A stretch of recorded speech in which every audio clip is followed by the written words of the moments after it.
News, सच जरूरी है। नमस्कार, आप देख रहे हैं एमएनएस न्यूज लाइव। आप सभी का स्वागत है। मैं हूं आपके साथ मर्शी। तो आइए जानते हैं देश और दुनिया की तमाम बड़ी खबरें।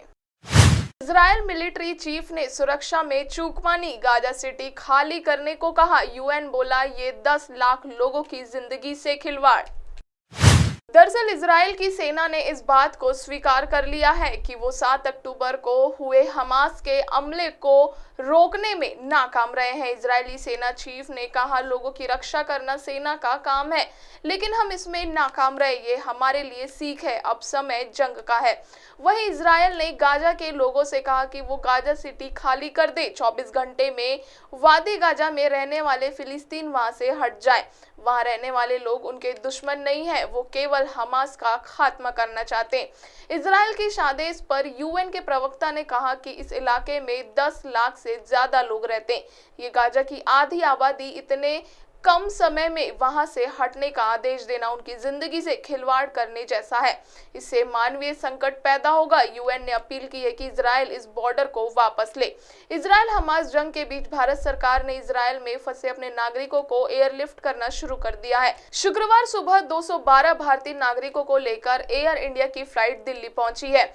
दिल्ली एयरपोर्ट पर केंद्रीय मंत्री राजीव चंद्रशेखर ने सबका स्वागत किया। भारतीय समय के अनुसार इजरायल के डेविड बेन गुरियन एयरपोर्ट के गुरुवार देर रात 12:44 बजे फ्लाइट में भारत के लिए उड़ान भरी थी। इजरायल में करीब 18,000 भारतीय रहते हैं। दूसरी तरफ हमास के इजरायल के हमले के खिलाफ शुक्रवार को दुनिया भर में विरोध प्रदर्शन का आह्वान किया गया है। फिलिस्तीनियों को वेस्ट बैंक और पूर्वी यरूशलेम की अल अक्सा मस्जिद तक मार्च निकालने को कहा गया है। अल अक्सा मस्जिद में फिलिस्तीनी पूरे दिन रुकेंगे। यहां जुमे की नमाज के लिए भारी संख्या में लोग पहुंचे हैं। हमास ने अपने समर्थकों को इजरायली सैनिकों से भिड़ने की खुली छूट दे दी है। वहीं इजरायल ने विदेशों में अपने नागरिकों से सावधानी बरतने की अपील भी की है। नजर डालते हैं एक और खबर पर। अमेरिका में दिवाली के धार्मिक सांस्कृतिक महत्व को मिलेगी मान्यता, प्रस्ताव पेश करेंगे राजा कृष्णमूर्ति। दरअसल अमेरिकी कांग्रेस के सदस्य राजा कृष्णमूर्ति ने गुरुवार को रोशनी के त्योहार दिवाली को मान्यता देने के लिए अमेरिका प्रतिनिधि सभा में दिवाली प्रस्ताव पेश करने की अपील योजना की घोषणा की है।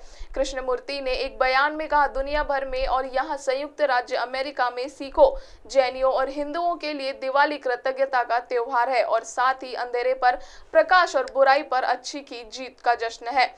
हर साल दिवाली भारतीय मूल के लाखों अमेरिकियों के साथ साथ दुनिया भर में करोड़ों लोग द्वारा मनाई जाती है।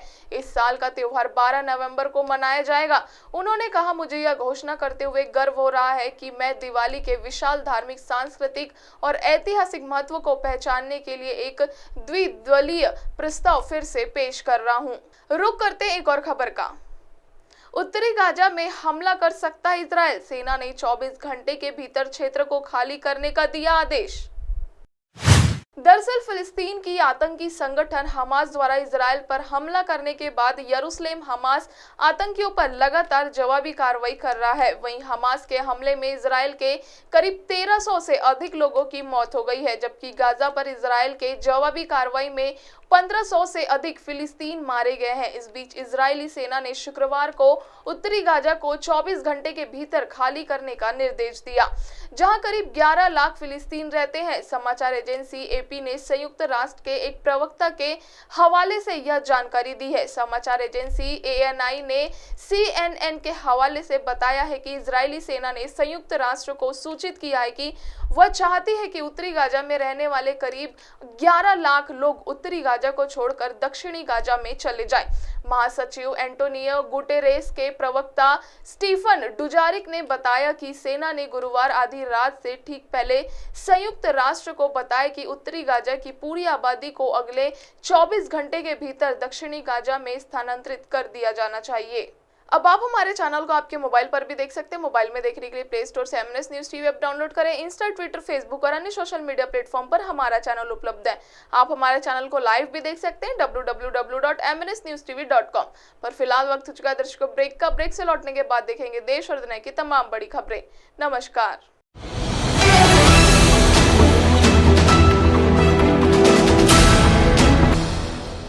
ये है एमएनएस न्यूज नेटवर्क और आप देख रहे हैं एमएनएस न्यूज।